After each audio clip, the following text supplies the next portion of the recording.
Hello, everyone, and blessed be.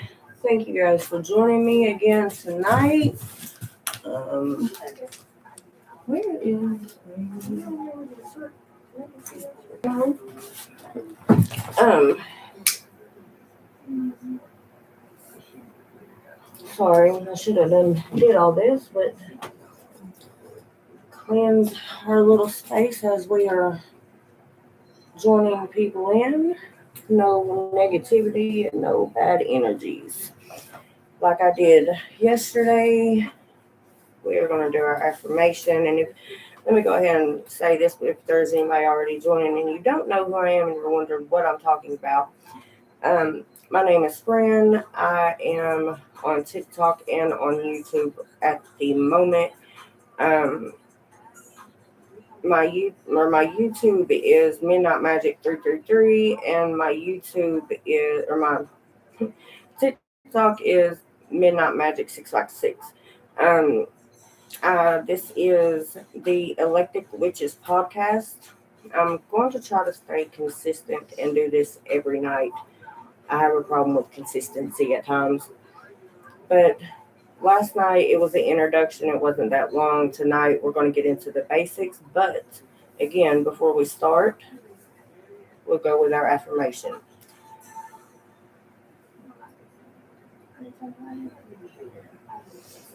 I am present in my body and I am clear in my spirit. I honor where I am, who I am, and what I am becoming. I release what no longer serves me, and I welcome what supports my highest good. I am safe to listen, safe to learn, and safe to grow. So blessed be. Oh, that incense is going in my face.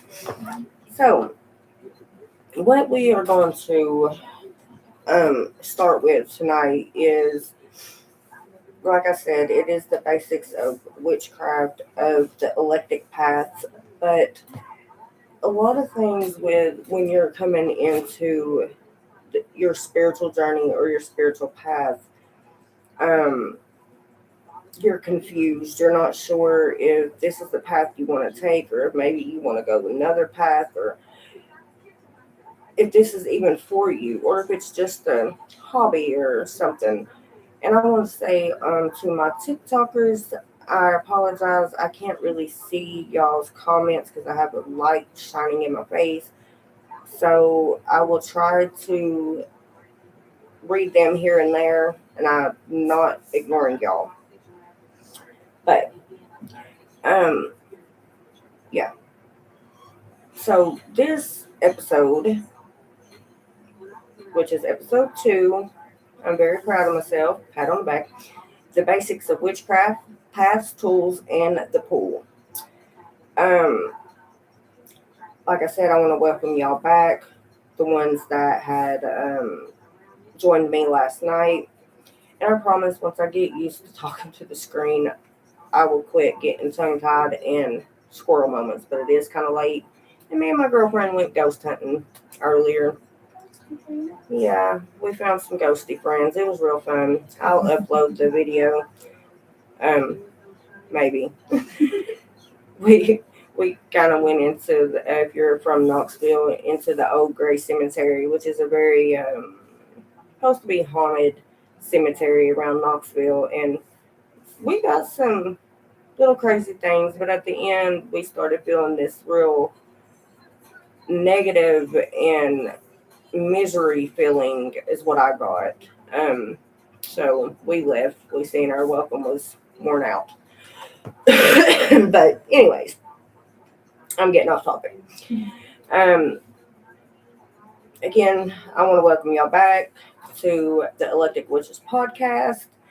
This is a space for grounding, thoughtful, and responsible witchcraft. I'm not going to teach you anything wrong that will backfire on you or steer you in the wrong path that everything goes wrong. I'm going to tell you what was taught to me, what was passed down, and things that I've learned over the years just to help you in your spiritual journey. If you're new here, I'm really glad you found your way to my episode, into my podcast. I hope you stay, or at least, like I said, you can go to YouTube and watch my episode from yesterday, and I'm going to try to keep being steady with it. Today, like I said, we're going to talk about the basics of witchcraft. Not everything, but not all traditions and not all at once. It's all going to be broke down and explained so that you do understand and you're not confused and like, well, she's just doing all kinds of things at once. No, we're not going to do that. I'm going to give you just enough to help you understand what witchcraft really is, the different ways people practice it, and the roles of the tools, and how to recognize what path might be pulling to you. Because just because you want to go to one path does not mean that is your meant to be path. You might want to be on the eclectic or the traditional path, but maybe kitchen witchery is pulling you further. Um,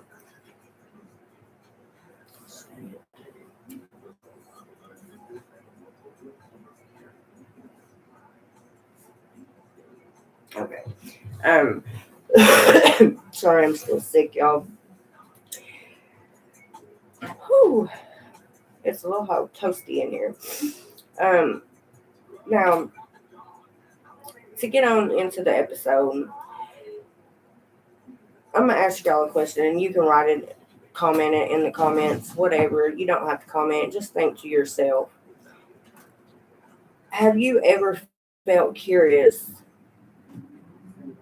but overwhelmed, interested but unsure where you belong in anything in life, in witchcraft, in school, in your family, whatever? This episode is going to be for y'all. I'm going to help y'all. I'm not a teacher. I'm not a Buddhist or whatever. I don't have all the answers, but I do have some. Um, so let's start with the most important foundation, because everything else is built on this one thing. It's built, everything has to have a foundation, a house, your priorities, your your relationship, your anything. You don't have a steady and firm foundation, everything else is going to crumble around it. Witchcraft is no different. I want to put this out there because a lot of people want to say that witchcraft is a religion or like Christianity or whatever, and it is not. Please hear me out. It is a practice. It is a spiritual practice. It is not a religion. Wicca and paganism, it is a practice. It is not specified as a religion, and I'm sorry if I offend anyone saying this, but it is just facts. Um, some witches do follow religion. Some witches are Christians, and some witches are Catholic, whatever. But if you are just not in a actual religious circle, then just because you practice witchcraft, you are not in a specific religion. Um, some don't always follow their traditional witchcraft ways. Itself is a way of working with intention, energy, circles, and relationship. Relationship with yourself, relationship with the natural world, and with the ancestors and the unseen, depending on your worldview. Everybody's view is going to be different. So this is where it comes to your practice is yours, and it's not anyone else's. Now, if you join a coven, then yes, I guess your view would be their view. But if you are solitary and you are solo, then you have your own mind. Um, so historically, getting technical, witchcraft was practical. It was about protection and healing and food, land, survival. And the wisdom was passed down quietly. It wasn't aesthetic, it wasn't trendy, it was functional. It was a way of life, a way to make your crops grow, a way to, that's what was taught back then. Before Christianity and before any kind of religion was even formed. And that's one thing I want to tell y'all is to do your research, because witchcraft was around way before religion was ever even brought into anything. Um, it wasn't really called witchcraft then. It was just worshiping the land, worshiping the sun, worshiping the rain, anything that had to do with their way of survival is what they worship. Um, then I'm not going to get into the whole history book. If y'all want to know anything else, please go look it up. It's very interesting. That is part of the research I'm going to tell y'all to go look up. But anyways, modern witchcraft can look very different from the beginning times, and that's okay. What matters is intention, awareness, and responsibility. Them are the three things that you really definitely have to focus on and put your mind to. Um, so,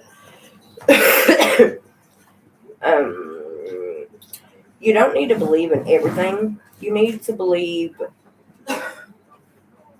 in what's in here. You don't have to believe every tradition, every word on every book, every horoscope you read, every whatever. You be the judge of that.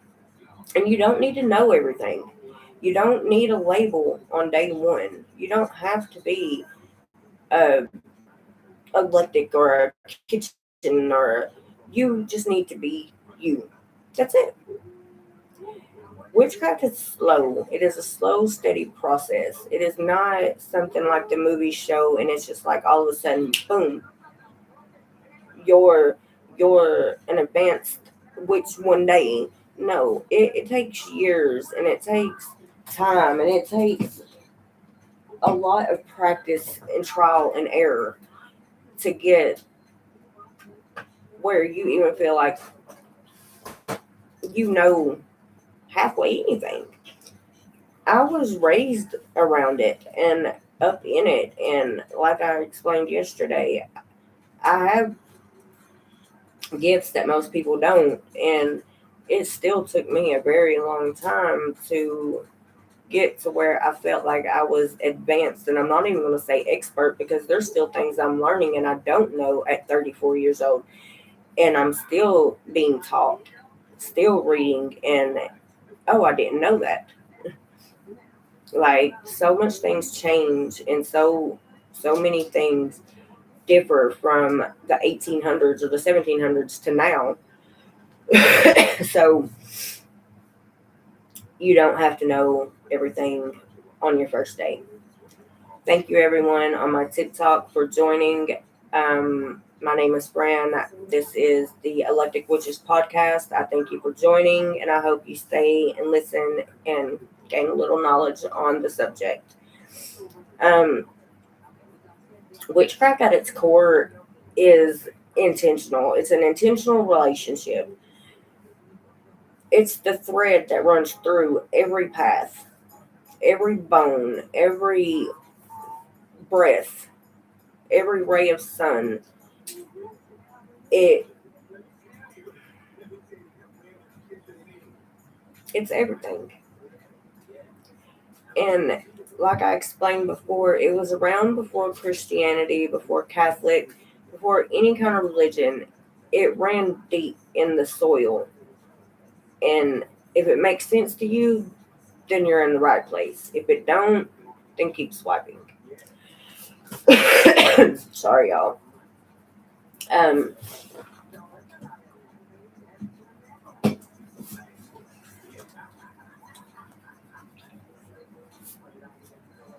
Now, there is different types of witchcraft, and there's different types of witches. And I would rather say practitioners. That's what I call myself. I don't really necessarily label myself as a witch. I am a practitioner. I am an eclectic practitioner. um, I feel like witch or witchcraft is so modernized and labeled, and I don't like it. My great great great grandmother did not call herself a gypsy witch. She called herself a gypsy or a gypsy practitioner or a gypsy herbalist, whatever. Um, I think it's so modernized that everybody just wants to be known and not known for the craft, but known for the word. Um, anyways, when talking, when people talk about different types of practitioner work or of craft, it can feel overwhelming very fast. You feel very confused. It's just so much at once. So I want to be very clear before I list anything. There are not boxes. There are not patterns. There is not a a script or a manual that you have to follow. Absolutely not. It is about trial, error, and curious acts, I guess. Um, there's ways people tend to work, not rules. Um, there absolutely is no rules about who you are allowed to be. You are allowed to be who you want to be and what you want to practice and how you want to go forward. Now, the first thing I am going to mention is I hear it on TikTok and on Facebook and whatever, and it's very well known for the appellation the folk magic, the folk practitioner, witchcraft, the whatever. Folk magic is not just rooted in the Appalachian. So please do not feel like you have to be from the Appalachian or from somewhere rooted through here just to practice folk magic. That is not true. It is a tradition. It is a way of these people's life. And I want to say this too. Be very, very respectful to people's traditions. And if it's a closed tradition, be mindful and respectful of that. Go elsewhere. Some places and some practices are closed off to newcomers. They have their reasons. Don't question them. Try again later or whatever. But um, folk witchcraft is rooted in culture, land, and in your ancestral veins, in your ancestral blood. It's often passed through families or communities down from generation to generation. This kind of practice focuses mainly on on protection and remedies, blessings, and daily life magic. They blend their practice and their magic into their everyday life, no matter if it's a waking up ritual, going to bed, spell, um, whatever. They blend everything they do in with their magic. They are not just on Sunday practitioners or 3 days a week practitioners. It's a everyday 365 from the day they found it till the day they take their last breath. It is constant. Um, it looks a lot different depending on where it comes from, and it deserves respect just like anything else. Not everything is open to everyone, like I just said, and learning where practices come from matter. This is where you do your research. Always do your research.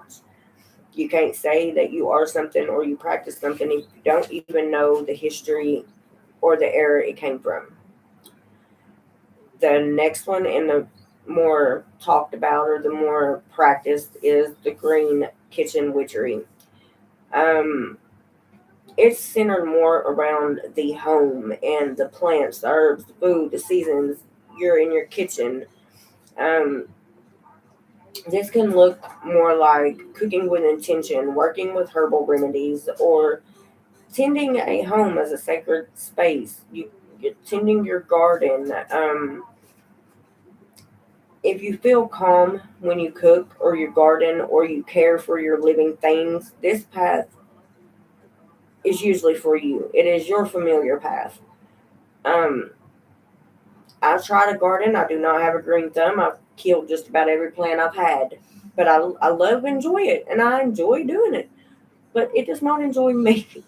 So that is not the path I went to. Now, do I love cooking and do I love cooking with herbs and spices? Then absolutely, everything is very well spiced. And when I'm cooking, I do set my intentions in the food. I want whoever is eating it to feel happiness and joyful and, you know, a part of my family or whatever the case may be. But that is not the path I took. That is not the path that pulled me. Is it yours? Maybe. If that something I just said pulls you to it, then maybe that is the path more you need to do research on.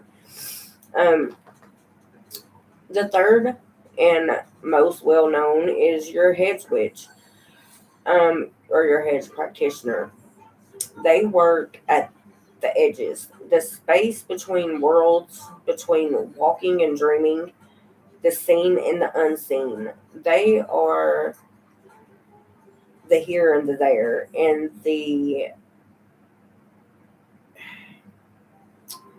this this path, it involves a very, very strong intuition.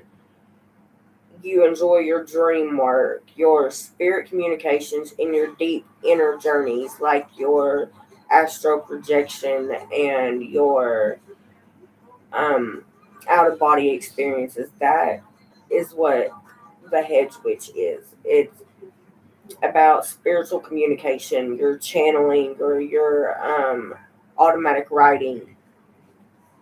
This path, it often involves strong, like I said, on strong intuition. It requires a lot of grounding because it can feel very intense and not balanced. So if you are not good at grounding or at meditation work, breath work, maybe this is not for you.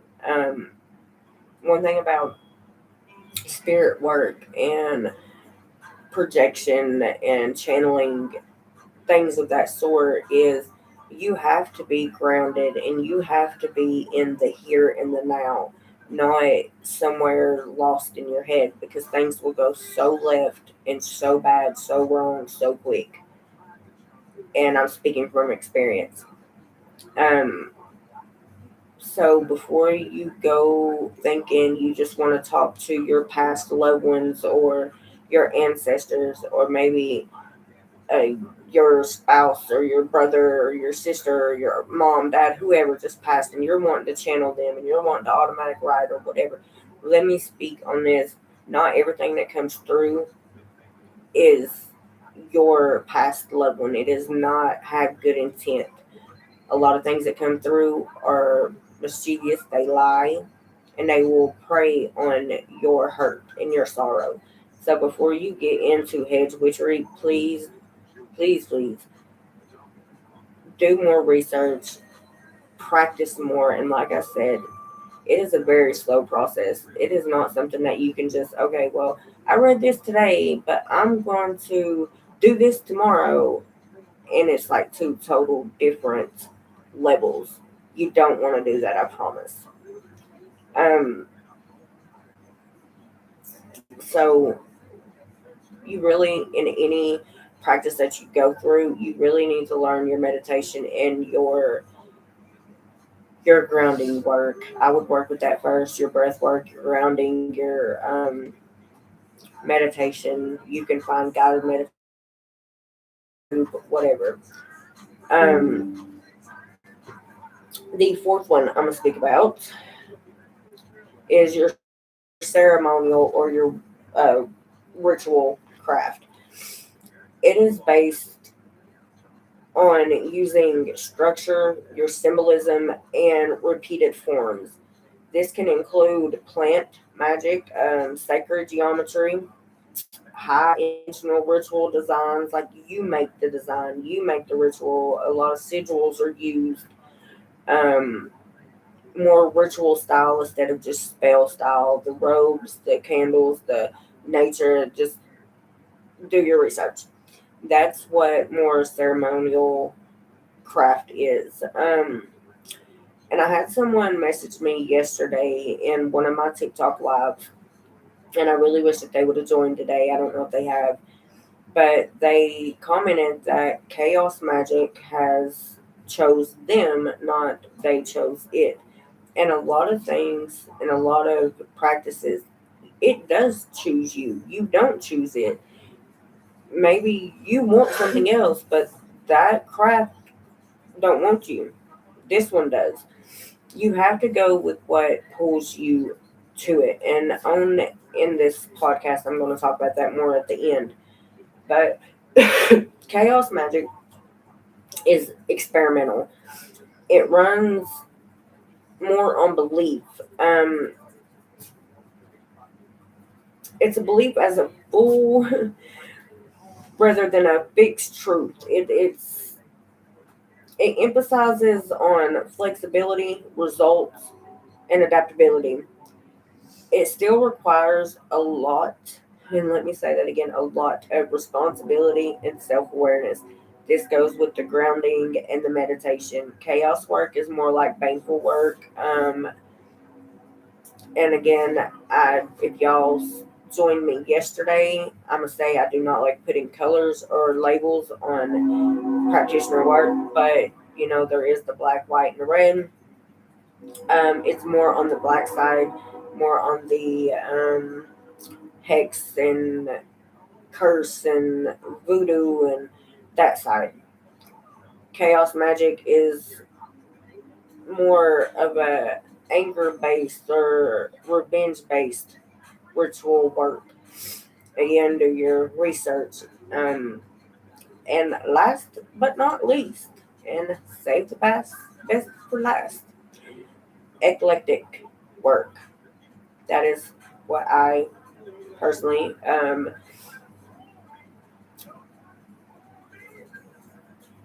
that's what I'm not thinking of the word. No, socialize as. That's what anyways, I don't know. My brain just went whole squirrel mode, and I cannot think of the word. And I know it's so right there. Anyways, I practice eclectic work. I am a practitioner of eclectic, gray, whatever. If you want to put a color on it. I'm so sorry about my brain fart, but it's coming to me. Eclectic practitioners in eclectic work is intentional blending. It's not random. It's not careless. An eclectic which studies, does research, tireless hours of research, adapts to all traditions respectfully, and builds a personal practice over time that you call your own. Most modern practitioners are eclectic, even if they don't use the word, because they don't want they mix all the traditions, all the practices into one, but want to categorize themselves as this. No, no, baby, you're not. Um, Many people move through several of these different transitions over lifetimes, and that's normal. Growth changes us, and in this practice and in this world that we are living in, you change more every day, every year, every century. If you didn't change, you wouldn't grow. If you didn't grow, you wouldn't adapt. You wouldn't be smarter. You wouldn't be wiser. And everybody wants to be wiser. Now, I know I'm kind of moving through these, and I apologize, but I feel like I am talking, and I am sick, and my voice is starting to rasp out. Um, one thing I really wanted to talk to you about in this segment is the tools. Um, one, they do not have to be expensive. You do not have to go to the most expensive metaphysical shop in your town or on the internet. You can go to the Dollar Tree store. You can go to Walmart, Hobby Lobby, Michaels, whatever, and make things yourself that is more susceptible to your line of work. Because what I've seen and I've came across is a lot of the, and this is why I made my, is because a lot of the metaphysical shops, spiritual shops, Wiccan shops, whatever, they go by one error, one practice. They don't have practices or things for all practices. It's just one. Or if they do, it's not for what I'm looking for. So, what better way than to make it yourself? Um, I do have my own Shopify store. It's in my bio. Y'all can go check it out. It is not just for one practice, for one path. I made a store for every path, for every tradition, not just mine. I was very mindful. Um, anyways, let's talk about these tools because this is where a lot of people feel pressure. Tools do not make you a witch, do not make you a practitioner. Tools focus on energy, they do not create it. You yourself are the primary tool. You are the main tool, the most important tool, and the basic tool. The number one. Everything else is just extra and helps. Um, Common tools that any practitioner needs, and it's and yes, I'm gonna say you do need these things, especially if you are practicing different traditions, different magics, different whatever. You need specific certain tools, and it goes down to the very last tradition. Um, the first thing I'm going to mention are your candles. And every practitioner, every witch, whatever you want to call yourself, needs candles. Now, I'm going to show you different candles. These are your specific chime candles. You can use these for spell jars, for things that you don't need a bigger candle for, and you don't need a lot of time. It's something simple, something easy, maybe a cord cutting ritual, whatever. These, this is what these are for. You can buy them at any metaphysical shop, online, even at Hobby Lobby. I believe they're pretty cheap, and But what I like to do is I like to make my own candles. They don't always look the best, but they work the best. And why I'm going to say they work the best is for the simple fact that you put your own energy, your own intent, and your own ingredients into them. I know you probably can't tell, and like I said, they do come out very ugly sometimes, but they have herbs, they have certain oils, and most importantly, they have my intent in them and what I made them for. So I would rather use candles I made myself. Um, and the wax is usually from leftover candles that I've used. I will cleanse it, melt it down, and reshape it. The other candles is your 7 day candles or your bigger ritual candles. These are the ones that you use when you are doing a spell that you need to relight the candle over and over and over, or you just need whatever it may be. These are good for them. And they have these at the dollar store. Dollar Tree, Dollar General. They're like $1, $2, whatever. They're not real cheap. They're not real expensive, but again, you can always run the wax down and remelt it. I've made a chakra candle.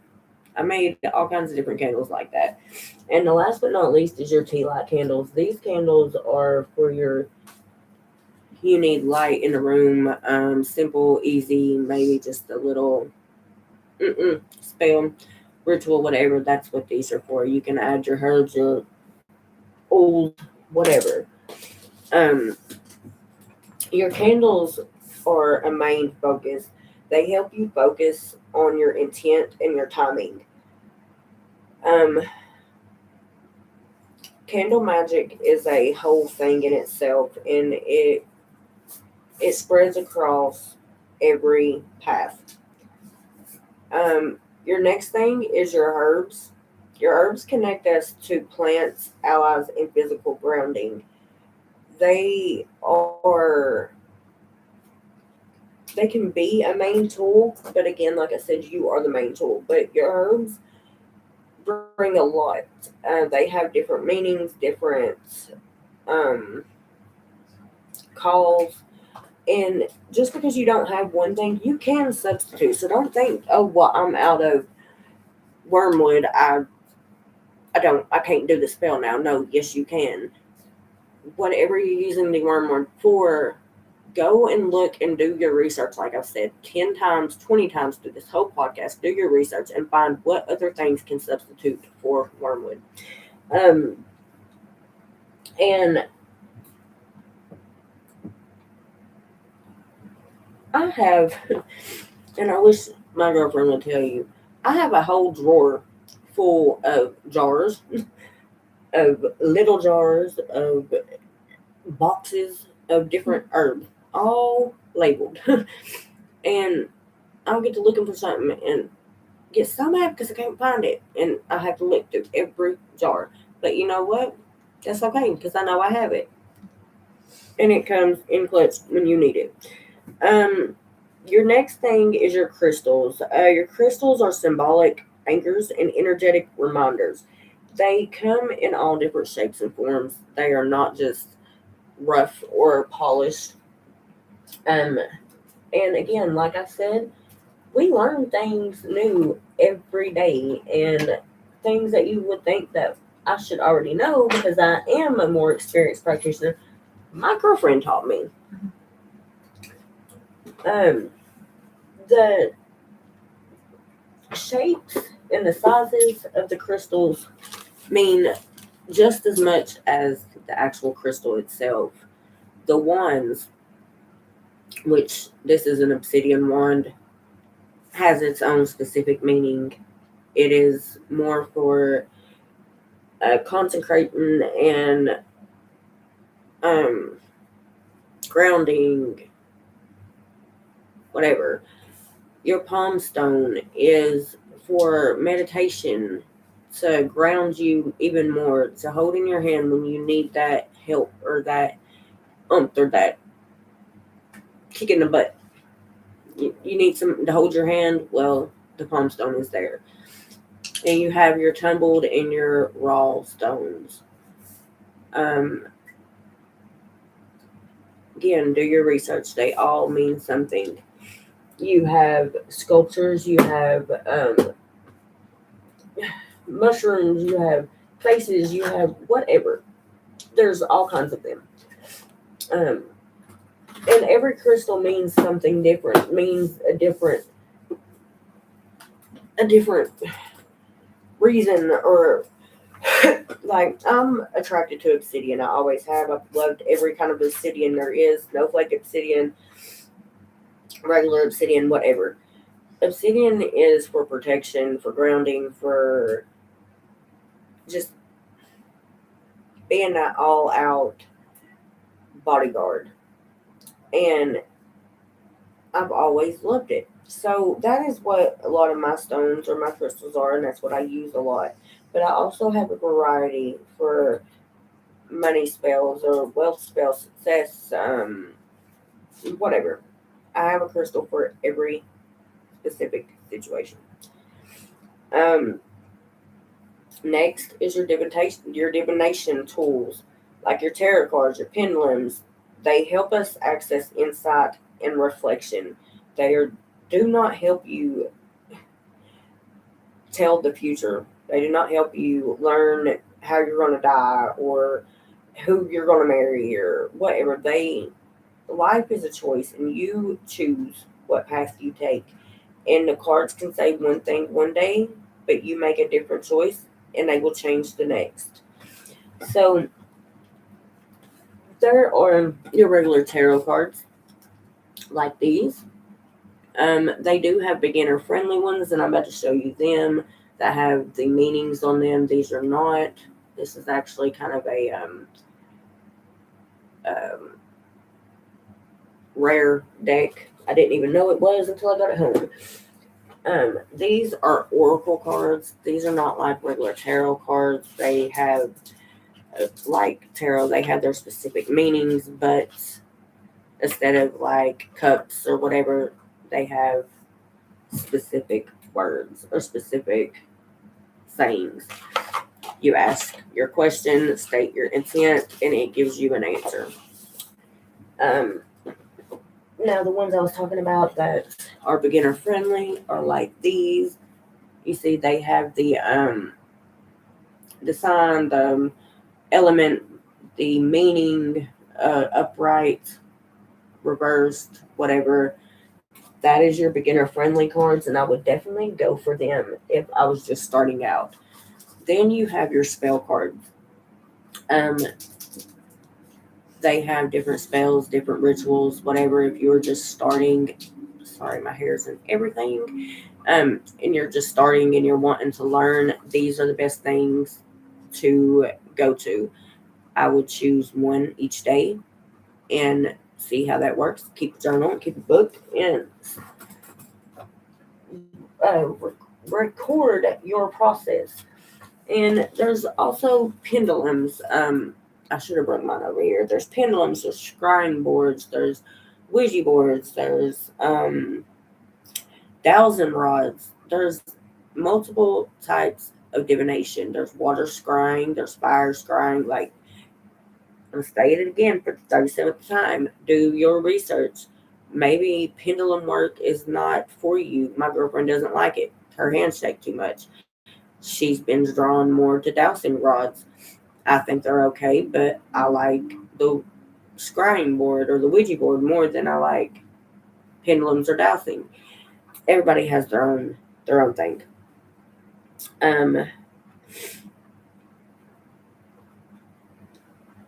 Next is your blades or your wands. They represent your direction and will. Now, you have your theme, which is used for carving. It's usually a white-handled knife.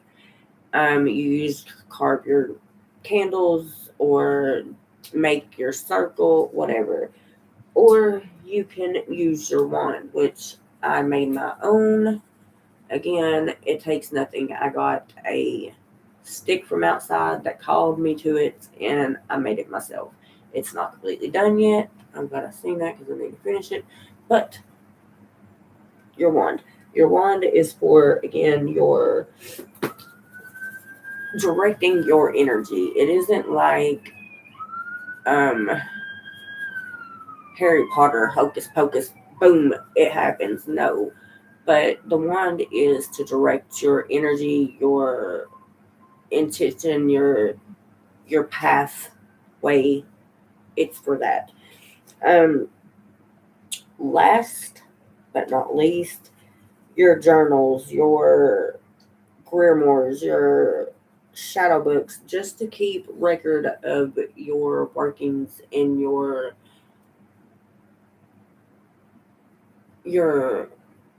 how it's turned out, your knowledge, your whatever. So I have 3 books actually.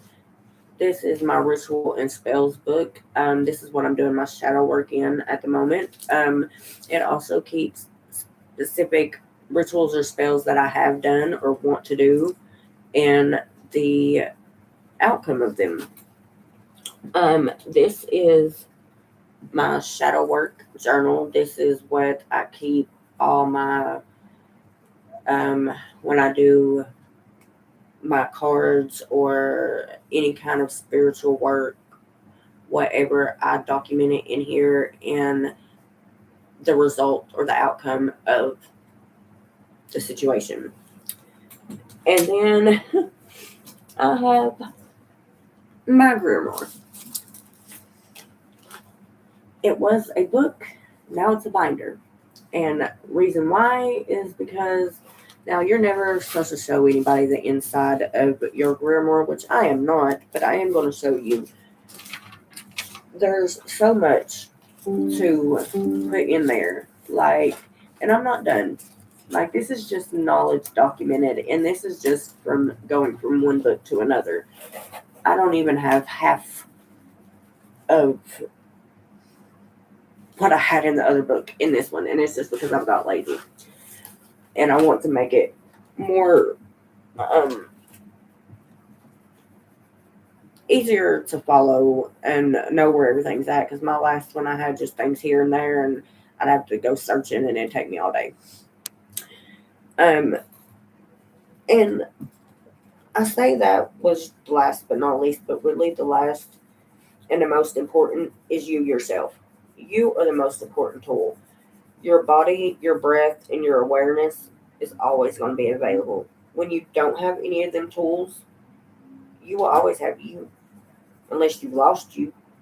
Now, I've lost me sometimes. Couldn't find me. But when I did, I was still there. I was the biggest tool.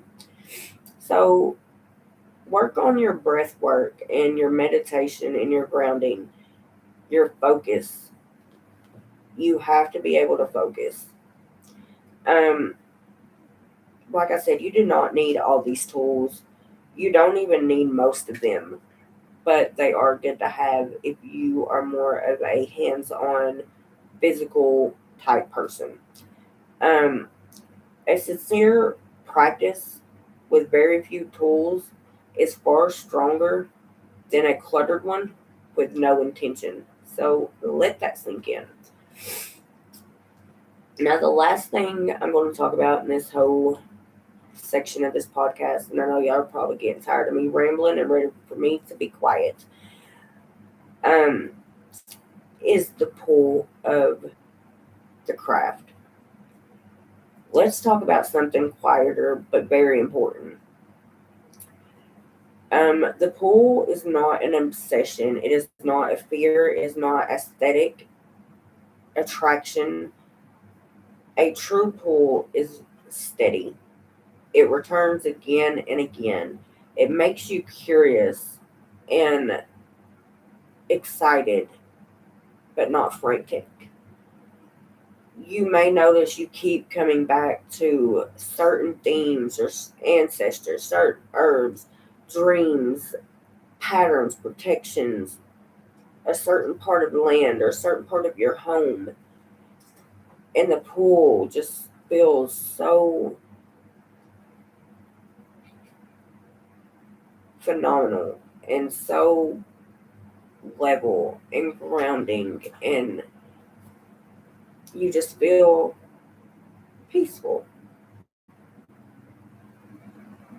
Even when it challenges you,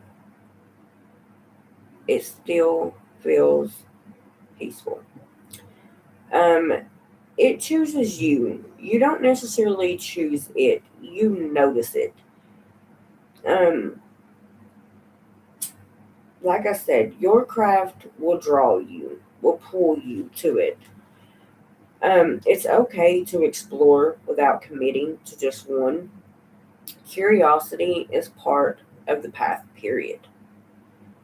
Um, so if you're just getting started and you're not real sure where to start or where to go or how to go about it, here's what I recommend. Start with observation. Observe. Don't go full force head first. Just step back, relax, do your research, watch videos, Go to clubs or to physical shops or whatever and just observe. Start journaling your dreams or what inspires you or what is pulling you to it, what patterns or what numbers you see constantly and that keeps showing themselves to you.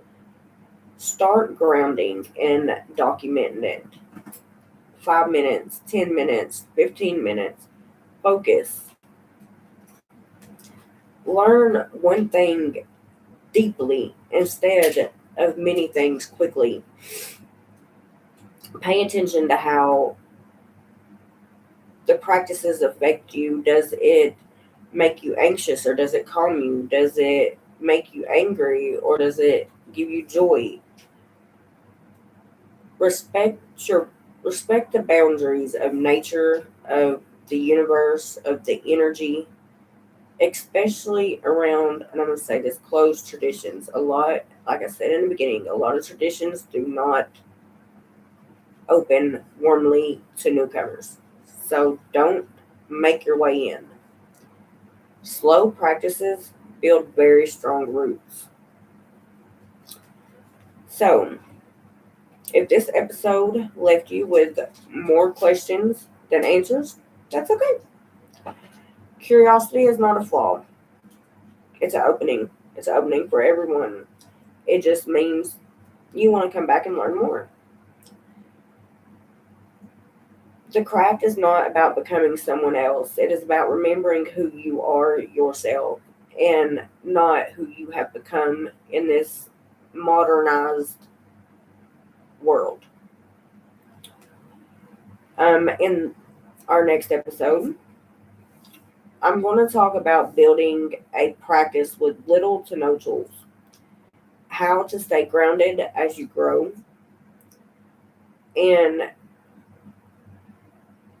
how to get started on your journey the right way and not the, sorry, the TikTok glamorized way. So I want to say thank you for spending this time with me. Thank you for listening to me yap. I hope to see you guys tomorrow on the next episode. Take care of yourself and blessed be, everyone.